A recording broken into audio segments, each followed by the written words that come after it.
નમસ્તે વિદ્યાર્થી મિત્રો, આજે આપણે પ્રેક્ટિકલ નંબર 3 જે છે એ જોવાના છે. પ્રેક્ટિકલ નંબર 1 માં આપણે ટૂલ્સ વિશેની માહિતી દીધી. પ્રેક્ટિકલ 2 ની અંદર આપણે અલગ અલગ એસેસરી ડિવાઇસીસ એ બધું સમજ્યા.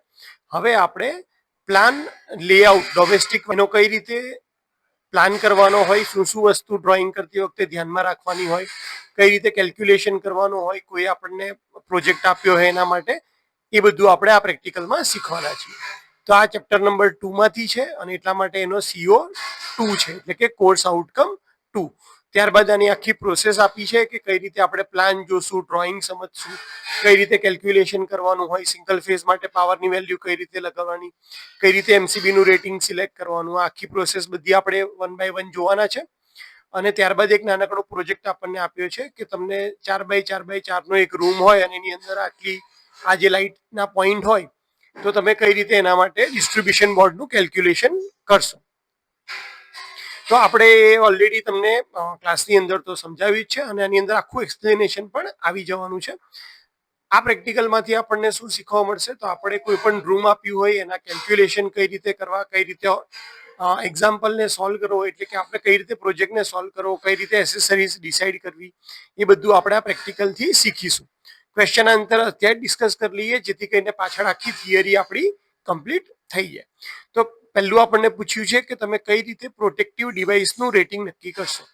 પ્રોટેક્ટિવ ડિવાઇસીસ એટલે કે MCB, ફ્યુઝ, તો એ શેના ઉપરથી નક્કી થાય, તો કે જે તમારો ટોટલ લોડ આખો હોય. ધારો કે તમારો લોડ 1000 વોટનો છે, તમારી પાસે 200 વોટના 5 લેમ્પ છે. આપણે એવું ધારીએ છીએ કે આપણો જેટલો લોડ છે બધો એક સાથે ચાલે તો એ કેટલો કરંટ ખેંચશે.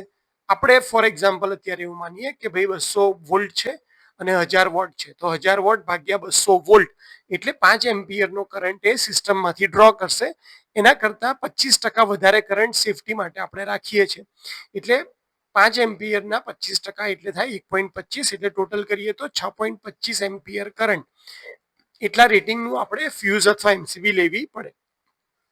MCB નું રેટિંગ 6 પછી ડાયરેક્ટ 10 એમ્પિયર આવે છે, એટલે આ કેસમાં આપણે 10 એમ્પિયર MCB લઈ શકીએ. તો આવી રીતે આપણે પ્રોટેક્ટિવ ડિવાઇસ છે એનું રેટિંગ નક્કી કરી શકીએ. અને કલર કોડિંગ જે વાયરના યુઝ કરીએ છીએ એ લખવાનું કીધું છે. તો સિંગલ ફેઝની અંદર ફેઝ વાયર માટે રેડ, બ્લેક વાયર માટે ન્યુટ્રલ, અર્થિંગ માટે ગ્રીન, અને 3 ફેઝ સિસ્ટમ હોય તો રેડ એટલે રેડ, યલો અને બ્લુ એ 3 કલર કોડ છે ત્રણેય ફેઝના. ન્યુટ્રલ માટે બ્લેક અને અર્થિંગ માટે ગ્રીન, એ કલર આપણે વાપરીએ છીએ. તો ચલો હવે આપણે આખું જે થિયરિટિકલ પાર્ટ છે આખો એક એક કરીને સમજીએ. પહેલા થિયરી સમજીએ આખી કેલ્ક્યુલેશનની, કઈ રીતે કોઈ પણ પ્લાન હોય એ ડ્રો કરાય, અને ત્યારબાદ આપણે સમજીશું એક્ઝામ્પલ્સ, કેલ્ક્યુલેશન, જે આપણને આ પ્રોજેક્ટ વિશે માહિતી આપશે. બરાબર, તો તમે આ આખું વિડીયો જે છે એને શાંતિથી જોજો. Thank you so much. આપણે વાયરિંગની સિસ્ટમ એટલે લૂપિન કોને કહેવાય, જંક્શન બોક્સ, સીલિંગ રોઝ, આ બધું જોયું હતું અને એના બધા ટાઈપ જોયા હતા કે કઈ રીતે તમે કોઈ બી વાયરને એક્સટેન્ડ કરી શકો. આજે આપણે સમજવાના છે ઇલેક્ટ્રિકલ ડાયાગ્રામને, કઈ રીતે કોઈ બી ડાયાગ્રામ ડ્રો કરેલો હોય છે અને ડ્રો કરતી વખતે અથવા તમને કોઈ સિચ્યુએશન આપે કે આ સિચ્યુએશન માટે ડાયાગ્રામ ડ્રો કરો તો કઈ રીતે ડ્રો કરવાનો. સૌથી પહેલા તો ડાયાગ્રામના બે ટાઈપ છે.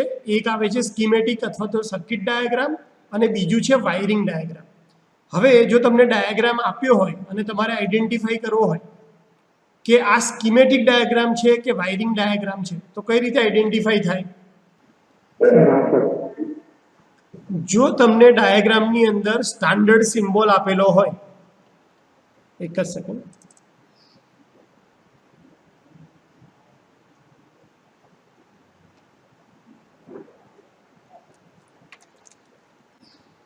ઓકે, ડાયાગ્રામની અંદર જો તમને સ્ટાન્ડર્ડ સિમ્બોલ આપેલો હોય તો તમારે માનવાનું કે એ સ્કીમેટિક ડાયાગ્રામ અથવા વાયરિંગ ડાયાગ્રામ છે. અને જો સ્ટાન્ડર્ડ સિમ્બોલ ના હોય તો એ તમારો વાયરિંગ ડાયાગ્રામ. સ્ટાન્ડર્ડ સિમ્બોલ હોય તો સર્કિટ અથવા તો સ્કીમેટિક ડાયાગ્રામ, અને સ્ટાન્ડર્ડ સિમ્બોલ ના હોય તો વાયરિંગ ડાયાગ્રામ. હવે આ બંને વચ્ચે ડિફરન્સ શું છે, તો જે પણ સ્કીમેટિક ડાયાગ્રામ છે અથવા તો જેને આપણે સર્કિટ ડાયાગ્રામ તરીકે ઓળખીએ છીએ એ ઇન્ડિયન સ્ટાન્ડર્ડ 2032 પાર્ટ 1 અને 1962 જે એના માટે સ્ટાન્ડર્ડ નક્કી થયા છે કે કઈ રીતે ડાયાગ્રામ ડ્રો થયેલો હોવો જોઈએ. તો ઇન્ડિયન સ્ટાન્ડર્ડ 2032 પ્રમાણે ડાયાગ્રામ ડ્રો કરવામાં આવે છે. આ ડાયાગ્રામની અંદર આપણે બધા જ સ્ટાન્ડર્ડ સિમ્બોલ યુઝ કરીએ છીએ. સ્ટાન્ડર્ડ સિમ્બોલ જે આપણે આગળ બીજા લેક્ચરની અંદર જોયા હતા કે ફેન માટે કયો સિમ્બોલ યુઝ કરવાનો, લેમ્પ માટે કયો સિમ્બોલ ડ્રો કરવાનો, તો હંમેશા સ્ટાન્ડર્ડ સિમ્બોલનો યુઝ કરીને જ સર્કિટ ડાયાગ્રામ અથવા તો સ્કીમેટિક ડાયાગ્રામ ડ્રો કરવામાં આવે છે. જ્યારે પણ તમે સપ્લાય લાઇન દેખાડો તો એ હંમેશા હોરિઝોન્ટલ લાઇનમાં હોય અને બાકીના કનેક્શન હોય એ વર્ટિકલ ડાયાગ્રામ. એટલે જો તમે ડીસી જનરેટરની ફિગર જોઈ હશે,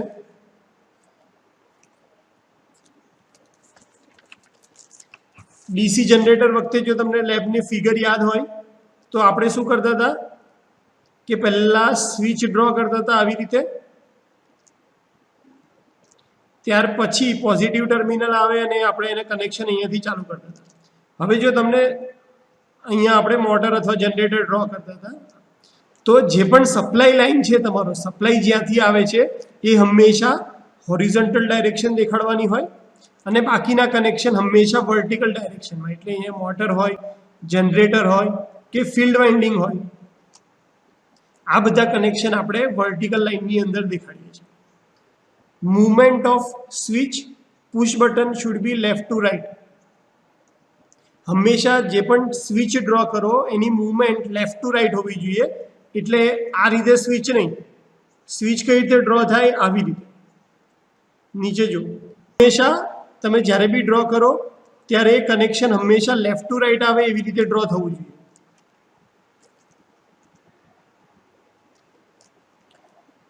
જેથી કરીને સ્વિચ જ્યારે તમે ઓપરેટ કરો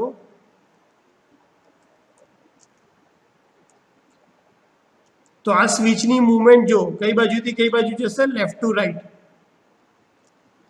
તો હંમેશા સર્કિટ ડાયાગ્રામ અથવા સ્કીમેટિક ડાયાગ્રામની અંદર જે સ્વિચની મૂવમેન્ટ હશે અથવા પુશ બટન જે આપણે રાખ્યું હશે એની જે મૂવમેન્ટ હશે એ હંમેશા લેફ્ટથી રાઈટ થતી હોવી જોઈએ.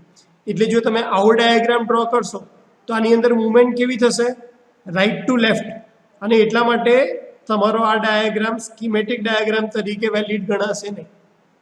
તો તમારે સ્કીમેટિક ડાયાગ્રામ ડ્રો કરવાનો થાય જ્યાં બી અથવા સ્ટાન્ડર્ડ ડાયાગ્રામ ડ્રો કરો તો સ્વિચ હંમેશા આ બાજુ ડ્રો કરવાના, જેથી કરીને એની મૂવમેન્ટ લેફ્ટ ટુ રાઈટ થાય. સર્કિટનું ઓપરેશન હોય એ હંમેશા લેફ્ટ સાઈડથી સ્ટાર્ટ થવું જોઈએ. એટલે કે જેવી રીતે આપણે અહીંયા મોટર ડ્રો કરી છે,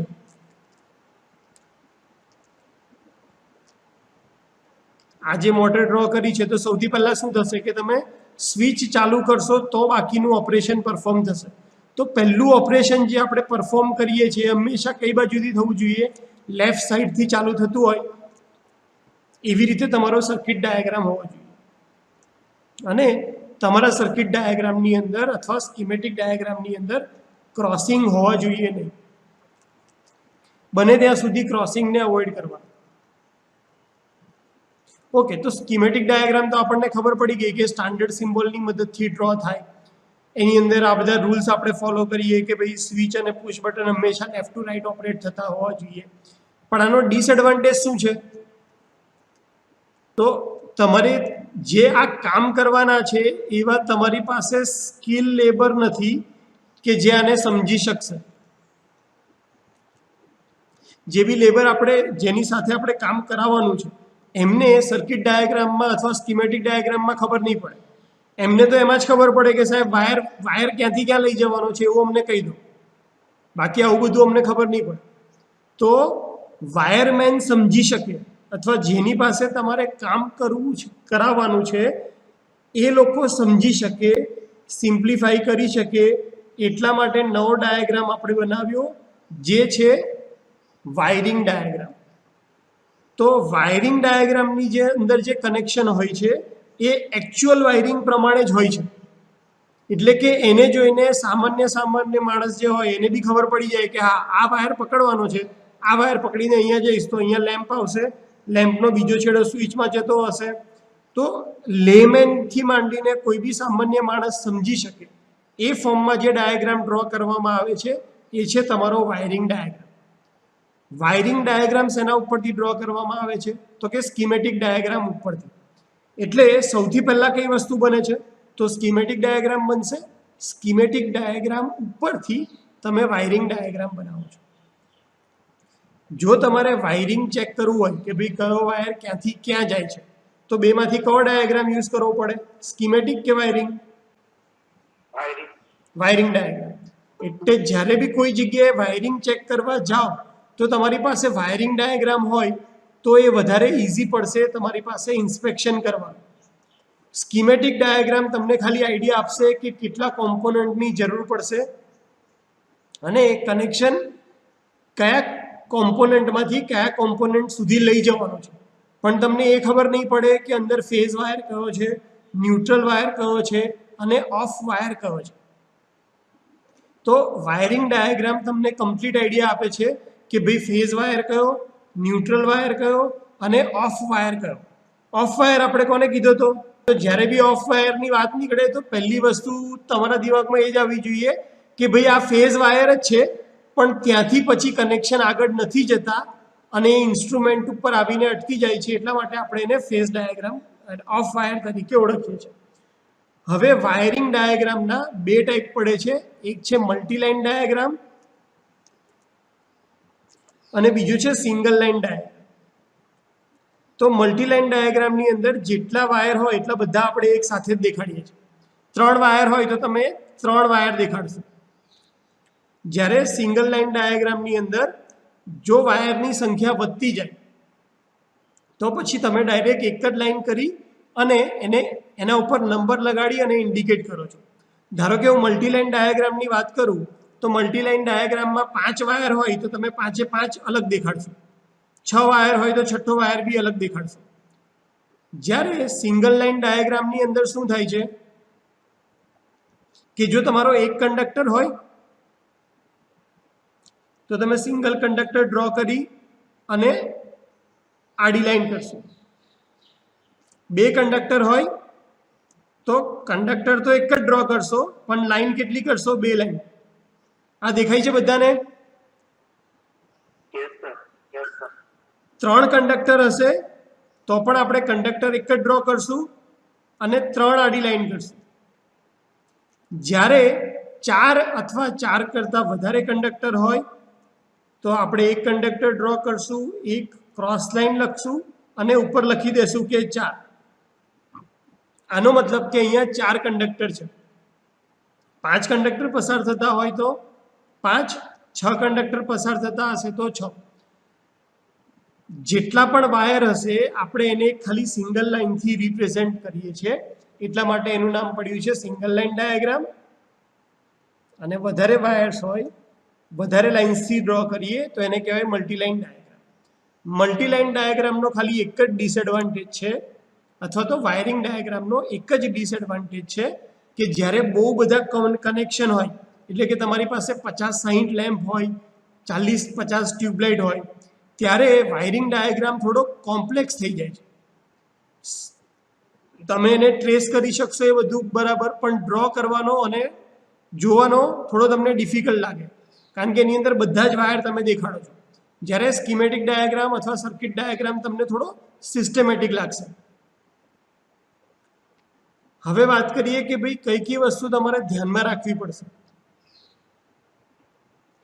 જ્યારે પણ તમે ડાયાગ્રામ ડ્રો કરવા બેસો અથવા કોઈ બી ડાયાગ્રામને ડ્રો કરેલો જુઓ અને તમારે સમજવાનું હોય તો કઈ કઈ વસ્તુ તમારે ધ્યાન રાખવી પડે. સૌથી પહેલી વસ્તુ, જો મેં અહીંયા જે 6 પોઈન્ટ લખ્યા છે એ તમે પ્રોપર સમજી ગયા તો તમને કોઈ પણ ડાયાગ્રામ એવો નહીં હોય કે જે તમે જાતે ડ્રો નહીં કરી શકો અથવા તો એના વિશે તમે વિચારી નહીં શકો. તો આ 6 પોઈન્ટ એકદમ ધ્યાનથી સાંભળી લો.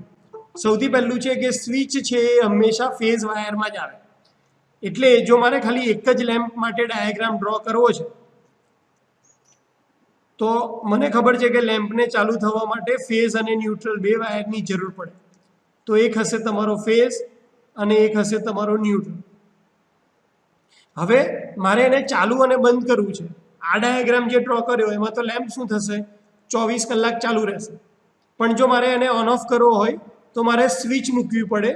તો એ સ્વિચ હંમેશા હું ક્યાં મૂકીશ? ફેઝમાં જ. યસ. એટલે તમારે જ્યારે પણ ડાયાગ્રામ કોઈ બી ડ્રો કરવાના થાય તો એની અંદર તમે સ્વિચ હંમેશા ફેઝ વાયરમાં જ મૂકશો, અથવા તમને ડાયાગ્રામમાં જો ફેઝ ન્યુટ્રલ ના આપ્યા હોય અને ખાલી સ્વિચ ઇન્ડિકેટ કરી હોય તો એ બાય ડિફોલ્ટ ઇન્ડિકેશન છે કે તમારો જે સ્વિચવાળો વાયર છે એ તમારો ફેઝ છે, એ સિવાયનો જે છે એ ન્યુટ્રલ છે. હવે ન્યુટ્રલનું કનેક્શન જો તમારે આગળ લઈ જવું હોય તો એ સિમ્પલી તમે લૂપ મારી અને આગળ લઈ જઈ શકો છો. જ્યારે સ્વિચના કેસમાં એ સ્વિચમાંથી સ્વિચમાં જશે, અહીંયાથી આ બીજા સ્વિચમાં ગઈ અને પછી ત્યાંથી તમારું લેમ્પ, ધારો કે બીજો લેમ્પ હું અહીંયા ડ્રો કરું,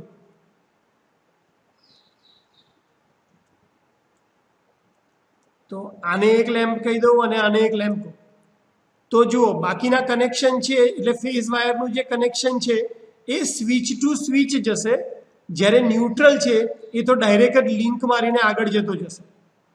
તો ન્યુટ્રલનું જ્યારે પણ લૂપિંગ કરવાનું છે એની અંદર કોઈ વચ્ચે સ્વિચ કે કશું આવવાનું નથી, સિમ્પલી ન્યુટ્રલ ટુ ન્યુટ્રલ તમારે લિંક મારીને અથવા તો લૂપ મારીને આગળ લઈ જવાનું છે. જે પણ તમારો લેમ્પ હશે એને હંમેશા બે વાયર મળવા જોઈએ, એક ફેઝ અને એક ન્યુટ્રલ, તો જ એ વાયર ચાલુ થશે, અધરવાઇઝ લેમ્પ ચાલુ થવાનો નથી. બીજી એક ખાસ વસ્તુ કે ભાઈ સિંગલ વે સ્વિચનો યુઝ ક્યારે કરવાનો, 2A નો યુઝ ક્યારે કરવાનો અને ઇન્ટરમીડિયેટ સ્વિચનો યુઝ ક્યારે કરવાનો. તો જ્યારે તમને ડાયાગ્રામમાં એવું કીધું હોય કે ભાઈ એક જ લેમ્પ આપ્યો છે અને એને તમારે એક જ જગ્યાથી કંટ્રોલ કરવાનો છે, તો ધ્યાનથી સમજી લો કે ભાઈ એક લેમ્પ અને એક જ જગ્યાથી કંટ્રોલ કરવાનો છે, ત્યારે આપણે સિંગલ વે સ્વિચનો યુઝ કરશું. સિંગલ વે સ્વિચ એટલે કે આ ટાઈપની સ્વિચ કે જેની અંદર ખાલી એક જ સાઈડ કનેક્શન પોસિબલ છે. તો એક લેમ્પને એક જગ્યાએથી કંટ્રોલ કરવાનું હોય તો સિંગલ વે સ્વિચ, એક જ લેમ્પને બે જગ્યાએથી તમારે જો ઓપરેટ કરવો હોય ત્યારે આપણે જે સ્વિચ વાપરશું એ છે 2A સ્વિચ. તો તમારી 2A સ્વિચ કેવી આવતી હશે, આ ટાઈપની, કે એનું કનેક્શન એટ એ ટાઈમ કોઈ બી એક જગ્યાએ હશે. જો ઉપરની સાઈડ તમે કનેક્શન કરશો તો નીચે આપણે ડોટેડ લાઈન દેખાડશે, જ્યાં તમારી ડાયરેક્ટ લાઈન હશે ત્યાં તમારું કનેક્શન થયેલું હશે, ડોટેડ લાઈન છે ત્યાં સ્વિચ જઈ શકે છે પણ અત્યારે ત્યાં નથી. તો આને કહેવાશે 2A સ્વિચ. અને જ્યારે કોઈ લેમ્પને તમારે બે કરતાં વધારે જગ્યાથી કંટ્રોલ કરવાની હોય ત્યારે આપણે જે સ્વિચ વાપરશું એને કહેશું ઇન્ટરમીડિયેટ સ્વિચ. રૂલ્સ ખ્યાલ આવી ગયા. તો ટેસ્ટિંગ ઓફ ઇન્સ્ટોલેશનની અંદર શું છે કે જ્યારે પણ આપણે આખું ઇન્સ્ટોલેશન થઈ જાય અને આપણે એને સર્વિસમાં મૂકીએ એની પહેલાં એ વસ્તુ ચેક થવી જોઈએ, ટેસ્ટ થવી જોઈએ.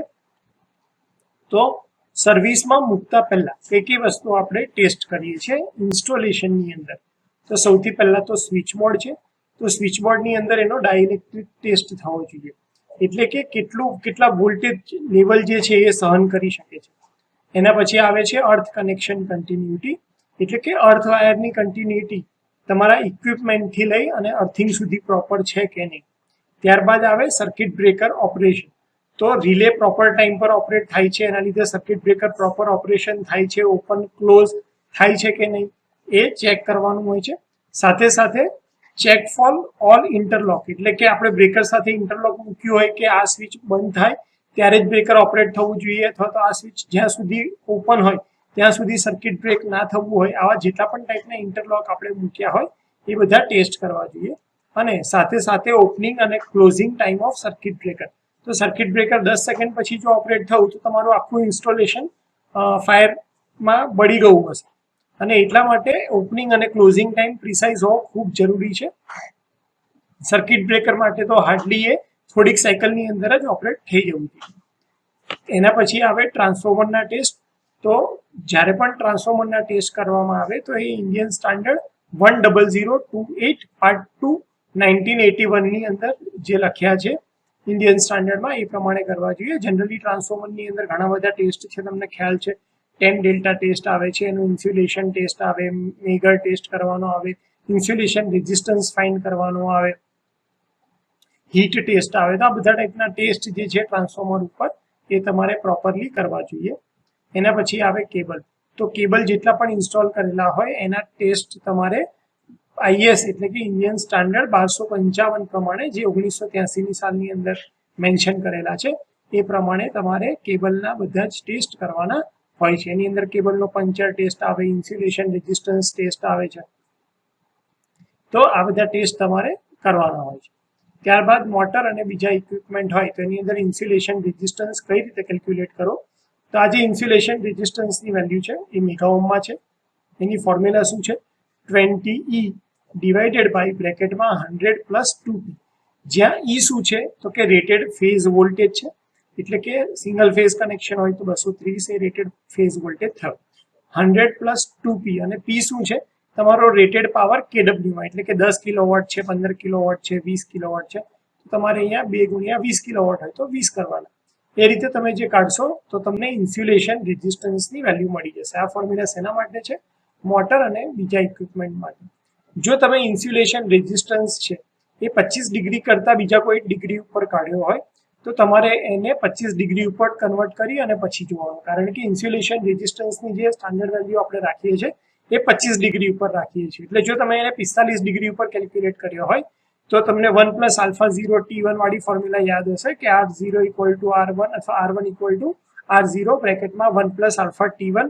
એ ફોર્મ્યુલા પ્રમાણે તમારે 25 ડિગ્રી ઉપર ઇન્સ્યુલેશન રેઝિસ્ટન્સ કાઢવાનો અને એને એ વેલ્યુ જે છે એ 1 મેગા ઓહ્મ કરતાં વધારે હોવી જોઈએ.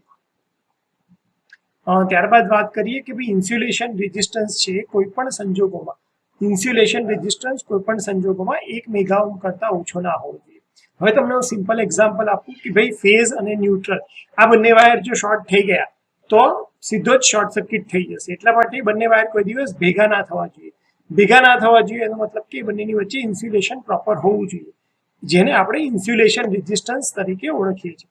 તો એની વેલ્યુ હંમેશા બહુ જ વધારે હોય મેગા ઓહ્મમાં જે મપાય છે.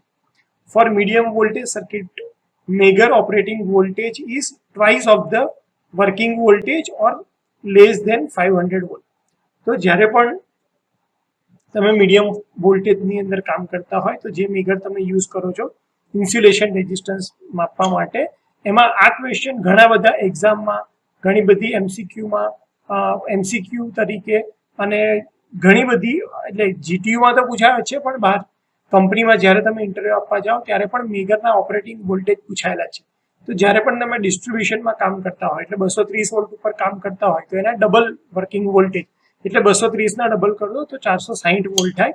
અને એટલા માટે આપણે 500 વોલ્ટનું મેગર છે એ ડિસ્ટ્રીબ્યુશન સિસ્ટમમાં વાપરીએ છીએ. જનરલી કેટલા વોલ્ટેજનું મેગર વાપરવું એના ઉપરથી ડિસાઇડ થાય તમારા સપ્લાય વોલ્ટેજ. એટલે કે તમે 440 વોલ્ટ ઉપર કામ કરતા હોય તો તમે મેગર 1000 વોલ્ટનું તમારે લેવું જોઈએ. Insulation resistance between conducting part and metal frame should not be less than 0.5 ohm. તો ઇન્સ્યુલેશન રેઝિસ્ટન્સ જે છે કન્ડક્ટિંગ પાર્ટ અને મેટલ ફ્રેમ, તો જેટલા પણ મેટાલિક ફ્રેમ છે એ બધા તો એકદમ કન્ડક્ટિંગ મટીરિયલ છે એટલે એનો રેઝિસ્ટન્સ જે છે બહુ જ ઓછો હોય. તો એ રેઝિસ્ટન્સ એટલીસ્ટ 0.5 ઓહ્મનો હોવો જોઈએ. અને અહીંયા એકચ્યુઅલી આ ઇન્સ્યુલેશન રેઝિસ્ટન્સ કન્ડક્ટિંગ પાર્ટ અને મેટલ ફ્રેમ જે લખ્યું છે એ કન્ડક્ટિંગ પાર્ટ એટલે કે તમારા આર્મેચર, ધારો કે મોટરની વાત ચાલે છે અહીંયા, તો મોટર વાઇન્ડિંગ અને એનું મેટલ ફ્રેમ એ બંને વચ્ચેનો આ 0.5 ઇક્વલ મેગા ઓહ્મ હોવું જોઈએ. એક જ મિનિટ હું અહીંયા ચેક કરી લઉં જેથી કરીને પાછળથી કરેક્ટ કરવાનું ભૂલી જવાય છે, એ ભૂલાય નહીં. ઓકે, તો 0.5 મેગા ઓહ્મ કરતાં ઓછો ના હોવો જોઈએ. કોના વચ્ચેનો ઇન્સ્યુલેશન રેઝિસ્ટન્સ? તો તમારા કન્ડક્ટિંગ પાર્ટ એટલે કે આર્મેચર વાઇન્ડિંગ અને મોટરની મેટલ ફ્રેમ વચ્ચે રેઝિસ્ટન્સ એટલીસ્ટ 0.5 મેગા ઓહ્મ તો હોવો જ જોઈએ. એના કરતાં ઓછો હોય તો તમારે રિવાઇન્ડિંગ કરાવવું પડે. અને અર્થિંગની વાત કરીએ તો each electrode earth resistance is measured. જેટલા પણ તમે અર્થ ઇલેક્ટ્રોડ પ્રોવાઈડ કરો, કારણ કે અહીંયા વધારે મોટા ઇક્વિપમેન્ટની વાત છે, ટ્રાન્સફોર્મર, સર્કિટ બ્રેકર, મોટર, એ બધા વધારે રેટિંગ વાળાની વાત ચાલે છે, કારણ કે આપણે ઇન્સ્ટોલેશનની વાત કરીએ છીએ. તો એની અંદર તમે એક કરતાં વધારે અર્થ ઇલેક્ટ્રોડ યુઝ કરવાના છો, તો દરેક અર્થ ઇલેક્ટ્રોડનો અર્થ રેઝિસ્ટન્સ કે જે બહુ ઓછો હોવો જોઈએ એ મેજર કરવાનો હોય. અને જો તમે ડિસ્ટ્રીબ્યુશન ટ્રાન્સફોર્મરની વાત કરતા હોય તો એ કેસમાં તમારે resistance of the earthing grid એ પણ તમારે માપવાનો હોય છે અર્થિંગના કેસમાં. ઇન્સ્ટોલેશનની વાત કરીએ તો તો સૌથી પહેલાં તો તમને લોડ વિશે પૂરતી માહિતી હોવી જોઈએ. લોડ એટલે કે ઇક્વિપમેન્ટ જે આપણે કનેક્ટ કરીએ છીએ અને એના રેટિંગ તમને ખબર હોવા જોઈએ. લોડ કેલ્ક્યુલેશનમાં જે સૌથી કોમન 7 ઇક્વિપમેન્ટ જે પૂછાયા છે અત્યાર સુધી અથવા પૂછાઈ શકે છે એને મેં લિસ્ટ આઉટ કર્યા છે. સૌથી પહેલું છે ટ્યુબલાઇટ અથવા લેમ્પ. જ્યારે પણ તમને લાઇટ લોડ અથવા તો ટ્યુબલાઇટ અથવા તો લેમ્પ એમ કીધું હોય ત્યારે આપણે એને 60 વોટ તરીકે કન્સિડર કરવાનો છે. બીજી વસ્તુ છે ફેન. ફેનના લોડ તરીકે આપણે 60 વોટ લેવાના છીએ. જો તમને આપ્યું હોય 3 પિન સોકેટ 5 એમ્પિયરનું તો એનું જે લોડ છે જે આપણે કન્સિડર કરશું 100 વોટ્સ. કોમ્પ્યુટર આપ્યું હોય તો કોમ્પ્યુટર માટે આપણે લેશું 150 વોટ્સ. એસી જો 1 ટનનું આપ્યું હોય તો 1400 વોટ. 1.5 ટનનું એસી હોય તો 1800 વોટ. અને 3 પિન 15 એમ્પિયરનો સોકેટ જો આપણને આપ્યો હોય તો એની અંદર આપણે 1000 વોટ કન્સિડર કરીશું. આ સિવાય પણ મેં થોડાક લોડ અથવા તો ઇક્વિપમેન્ટ લીધા છે કે જેના રેટિંગ જો તમને ખબર હોય તો એક્ઝામમાં આપણને હેલ્પફુલ રહેશે. જેમ કે જો પ્રિન્ટર હોય તો એનું રેટિંગ આપણે કન્સિડર કરવાના છે 150 વોટ્સ. રેફ્રિજરેટર હોય તો 300 to 500 વોટ્સ. ટીવી હોય તો 100 to 150 વોટ્સ. વોશિંગ મશીન હોય તો 500 થી 750 વોટ્સ. અને એર કુલર જો આપ્યું હોય તો આપણે એને 200 વોટ તરીકે કન્સિડર કરશું. તો આ લોડ જે 1 થી 12 મેં લીધા છે એ બધા જ તમને યાદ હોવા જોઈએ એક્ઝામ્પલ ગણવા માટે. ખૂબ જ ઇઝી છે, આમાં કંઈ અઘરી વસ્તુ નથી. ઇમ્પોર્ટન્ટ પોઈન્ટ્સ જોઈ લઈએ કે સૌથી પહેલાં તમને એ પણ ખ્યાલ હોવો જોઈએ કે વાયરિંગની અંદર 2 ટાઈપની સબ સર્કિટ પડે છે. એક જેને આપણે કહીએ છીએ લાઇટિંગ લોડ, બીજો જેને આપણે કહીએ છીએ પાવર લોડ. લાઇટનિંગ લોડ એટલે એવો લોડ જેમ કે ફેન છે, ટ્યુબલાઇટ છે, કોમ્પ્યુટર છે, એવો લોડ કે જેનું રેટિંગ અથવા જેનો પાવર ઓછો છે અને આપણે એને 5 એમ્પિયરના જે સોકેટ આઉટપુટ 5 એમ્પિયરનો જે પ્લગ છે એમાં એને યુઝ કરી શકીએ છીએ. લાઇટિંગ સર્કિટ માટે અથવા તો લાઇટનિંગ સબ સર્કિટ માટે આપણે જે મેક્સિમમ નંબર ઓફ પોઈન્ટ એક સબ સર્કિટમાં એલાઉ કરીએ છીએ એ 10 છે. 10 પોઈન્ટ એટલે કે 10 અલગ અલગ ટ્યુબલાઇટ અથવા તો 10 ફેન અથવા તો 5 ટ્યુબલાઇટ 5 ફેન એવી રીતે તમે 10 ઇક્વિપમેન્ટ કનેક્ટ કરી શકો છો જેને આપણે કહીએ છીએ પોઈન્ટ. તો જ્યારે પણ તમે લાઇટિંગ સબ સર્કિટ ડિઝાઇન કરતા હોય તો maximum number of point allowed છે 10 અને એક સબ સર્કિટની અંદર જે મેક્સિમમ લોડ એલાઉડ છે એ છે 800 વોટ.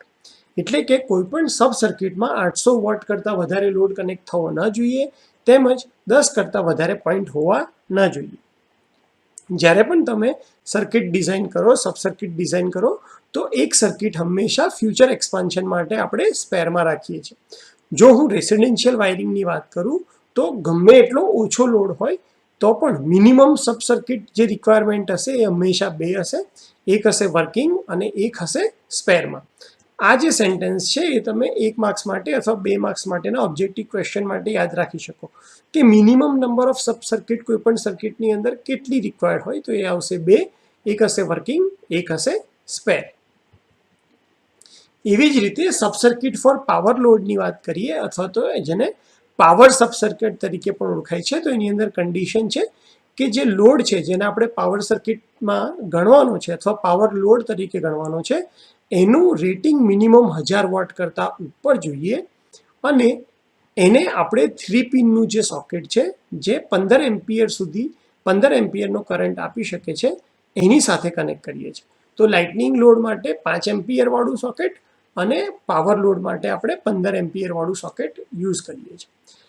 પાવર સબ સર્કિટની અંદર મેક્સિમમ પોઈન્ટ જે અલાઉ આપણે કરીએ છીએ એ છે 2 અને મેક્સિમમ લોડ એક પાવર સબ સર્કિટમાં જે અલાઉ કરીએ છીએ એ છે 3000 વોટ. નોર્મલ કન્ડિશનમાં આપણે એક પાવર સર્કિટમાં 1000 વોટ કનેક્ટ કરતા હોઈએ છીએ પણ મેક્સિમમ તમે 3000 વોટ સુધી જઈ શકો છો.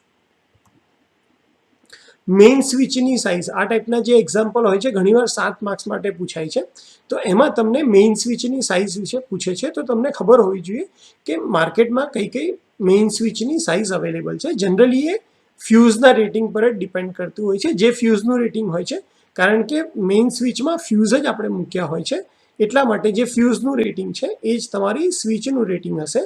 જે મેઇન સ્વિચના રેટિંગ આવે છે એ છે 6 એમ્પિયરની main switch, 10 ampere, 16 ampere, 32 ampere, એના પછી 63 એમ્પિયર, 100 એમ્પિયર અને 200 એમ્પિયર. તો જે પણ આપણે વાયરિંગ જે ભણીએ છીએ એની અંદર જે સ્વિચીસ યુઝ થવાના છે એના આ રેટિંગ છે. આ પણ જો તમને યાદ હોય તો તમને એક્ઝામ્પલમાં એનો બેનિફિટ રહેશે. એક ઇમ્પોર્ટન્ટ નોટ કે જ્યાં એક્ઝામ્પલ ગણવામાં મેક્સિમમ સ્ટુડન્ટ ભૂલ કરે છે એ ટોપિક છે સબ સર્કિટ કેલ્ક્યુલેટ કરવામાં. તમે જ્યારે પણ સબ સર્કિટ કેલ્ક્યુલેટ કરો ત્યારે હંમેશા એને બે રીતે જુઓ, એક પોઈન્ટ વાઇઝ અને બીજું છે લોડ વાઇઝ.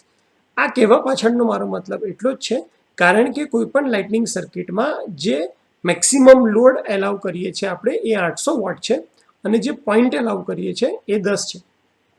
તો સબ સર્કિટ ડિસાઇડ કરતા પહેલા તમારે આ બંને પોઈન્ટથી એને ચેક કરવું પડે, એટલે કે પોઈન્ટ વાઇઝ અને લોડ વાઇઝ બંનેમાંથી જેની અંદર વેલ્યુ વધારે આવતી હોય. ધારો કે તમે પોઈન્ટ વાઇઝ કેલ્ક્યુલેટ કર્યું કે કેટલા, ધારો કે 50 પોઈન્ટ છે, એક સબ સર્કિટમાં 10 પોઈન્ટ આપણે રાખી શકીએ છીએ, તો નંબર ઓફ સબ સર્કિટ થશે 50/10 એટલે કે 5. પણ એની સામે જો લોડ વાઇઝ કરવા જતા હોય તો એ જ વેલ્યુ આવશે 3.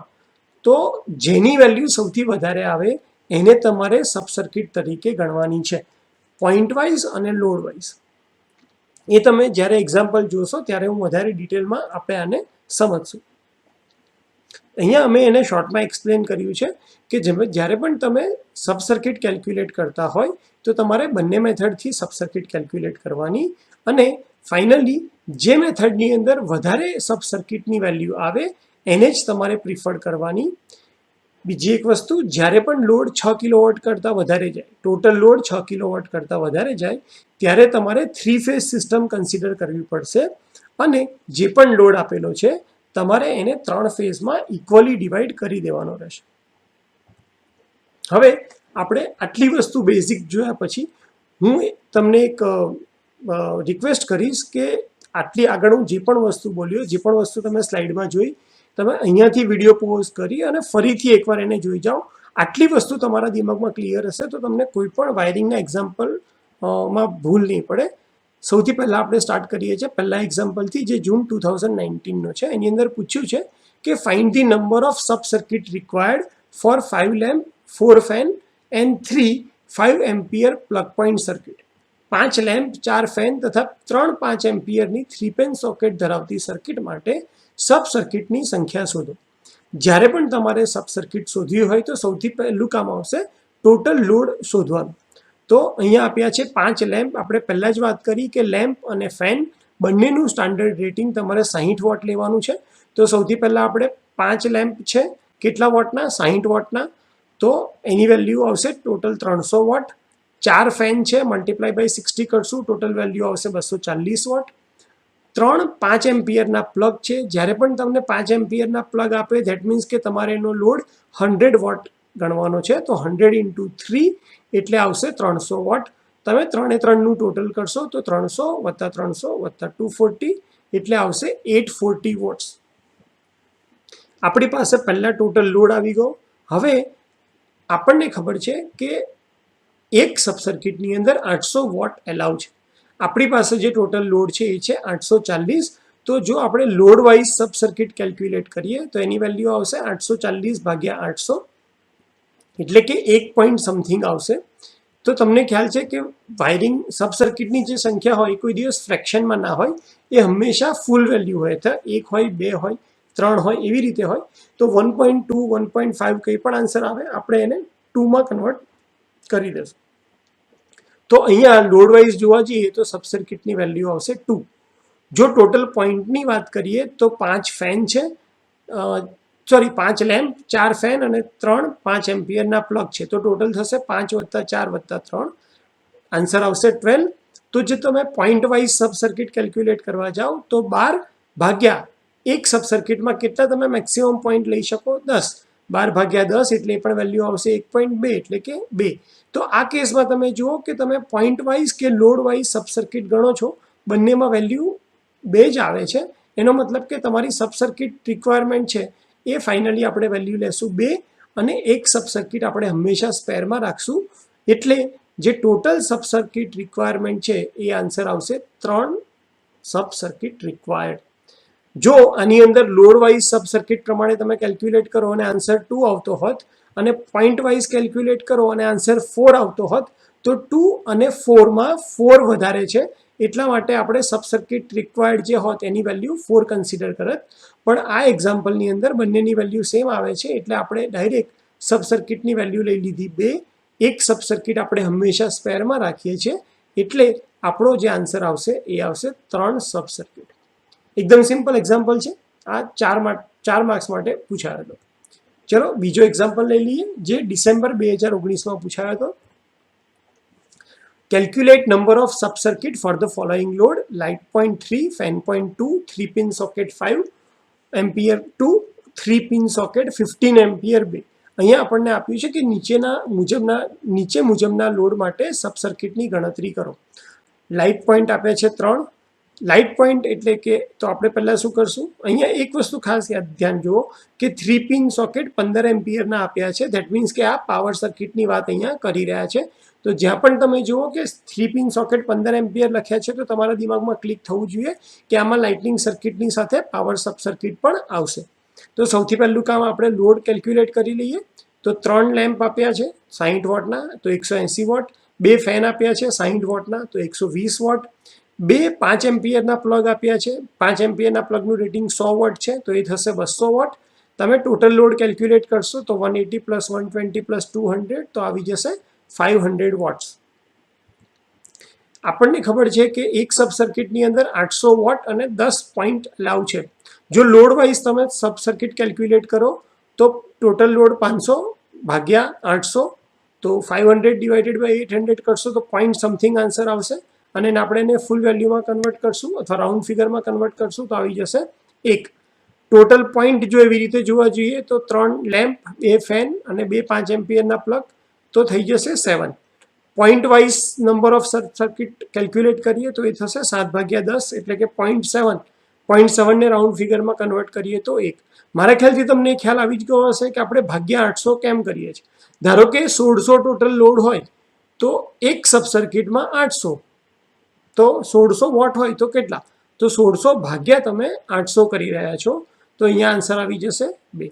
એવી જ રીતે તમારે number of sub circuit point wise calculate કરવી છે તો એક સબ સર્કિટમાં આટલા, તો જેટલા નંબર આપ્યા છે તો એનાથી કેટલી સબ સર્કિટ થશે તો એ પ્રમાણે આપણે ડિવાઈડ બાય 10 કરીએ છીએ. તો અહીંયા પણ સબ સર્કિટની સંખ્યા આવી જશે 1. તો આ કેસની અંદર પણ બંને લોડ વાઇઝ જોવા જાઓ કે પોઈન્ટ વાઇઝ જોવા જાઓ સબ સર્કિટની સંખ્યા 1 જ આવે છે એટલે આપણે લાઇટનિંગ સબ સર્કિટની સંખ્યા 1 છે એવું ફિક્સ કરી દીધું. હવે આવી પાવર સર્કિટની વાત. તો અહીંયા 2 પોઈન્ટ આપ્યા છે. 15 એમ્પિયરના પ્લગ માટે આપણે 1000 વોટ કન્સિડર કરીએ છીએ તો ટોટલ લોડ થઈ જશે 2000 વોટ.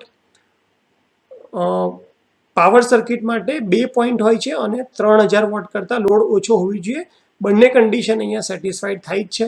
તો અહીંયા જે પાવર સર્કિટની વેલ્યુ છે પાવર સબ સર્કિટ એ આવશે 1. તો ટોટલ સબ સર્કિટ કેટલી થશે તો એક સબ સર્કિટ લાઇટિંગની, એક સબ સર્કિટ પાવરની અને એક આપણે સ્પેરમાં રાખશું તો આન્સર આવશે total 3 sub circuit. I think હવે તમને થોડો ખ્યાલ આવતો હશે. ધીરે ધીરે આપણે અઘરા એક્ઝામ્પલ પણ થોડાક લઈશું જે 7 માર્ક્સ માટે પૂછાયા છે. ત્રીજો એક્ઝામ્પલ